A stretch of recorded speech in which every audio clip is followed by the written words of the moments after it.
স্ত্রীকে চুম্বন বা ভালোবাসা প্রকাশের মাধ্যমে সরাসরি পার্থিব ধনী হওয়ার কোনো অর্থনৈতিক গ্যারেন্টি হাদিস বা কোরআনে নাই।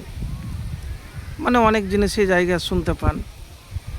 তো প্রিয় ভাই, তবে স্ত্রীর গাল বা কপালে বা হাতে চুমু দিলে দাম্পত্য ভালোবাসা বৃদ্ধি পায় এবং আল্লাহ তাআলা সন্তুষ্ট হয়ে সংসারে রহমত বরকত দান করেন, যা পরোক্ষভাবে জীবনের মানসিক বা আত্মিক সমৃদ্ধি আনে।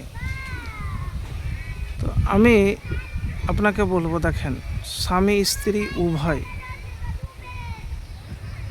যদি এই আমল করেন তাহলে হতে পারে ধনী হবেন। প্রথম আমল হলো স্বামী স্ত্রী যদি তাহাজ্জুদের নামাজ পড়েন। স্বামী স্ত্রী কী করেন? তাহাজ্জুদের যদি নামাজ পড়েন। তো নামাজ যদি পড়ে আল্লাহ সুবহানাহু ওয়া তাআলার কাছে দোয়া করে। আরেকটি কথা, যে চাইলে তো ধনী হওয়া যায় না, তার জন্য মেহনত লাগে, পরিশ্রম লাগে, উভয়কেই করতে হয়, উভয়কেই করতে হয়। তো প্রিয় ভাই, আমি এতটুকুন বলবো যে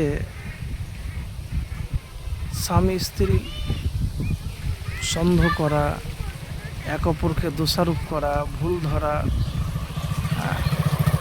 এইগুলি থেকে দূরে থাকতে হবে।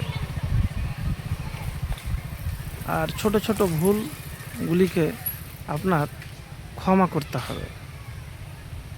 ছোট ছোট যেগুলো ভুল হয়ে যায় স্বামী বা স্ত্রী, বিশেষ করে স্ত্রীদের হয়, তো এই ভুলগুলিকে ধরবেন না। প্রিয় ভাই, স্বামী আর স্ত্রী এমন একটি বন্ধন,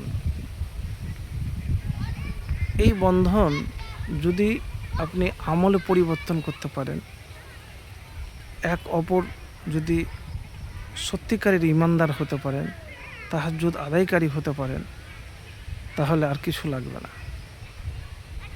তো একটি কথা রয়েছে যে সংসারে স্বামীর চাইতে স্ত্রীকে হিসাবি হতে হয় আর স্বামীকে পরিশ্রমী হতে হয়। অনেক স্বামী আছে যে সংসারে এসে খুদ ধরে, তো এই কাজ করবেন না। সংসারের কাজে হাত দিবেন। সংসারের কাজে কি করবেন? হাত দিবেন। হাত দিলে কি হয়? এটি সুন্নাত। নবীজি সাল্লাল্লাহু আলাইহি সাল্লাম সংসার বাড়ির কাজে হাত দিতেন। আর স্ত্রী যাই হোক, নবী সাল্লাল্লাহু আলাইহি সাল্লাম তার স্ত্রী হযরত আয়েশা রাদিয়াল্লাহু তাআলা আনহার দাম্পত্য জীবনের উদাহরণ তুলে ধরেন, যেখানে তারা এক বিছানায় এক বালিশে ঘুমাতেন, যা স্বামী স্ত্রীর গভীর সম্পর্ক ও ভালোবাসার নিদর্শন। তিনি এই বলে দুঃখ প্রকাশ করেন যে আজকাল অনেকেই দম্পতি স্বামী স্ত্রীর মধ্যে দূরত্ব রেখে ঘুমায়, যা ইসলামিক বিধানের পরিপন্থী নয়। তো প্রিয় ভাই, এতটুকুন বলবো যে স্বামী স্ত্রী এটি সম্পর্ক খুবই গুরুত্বপূর্ণ। দোয়া করেন, পরিশ্রম করেন, আল্লাহর কাছে চান, দেখবেন সংসার সুখের হবে।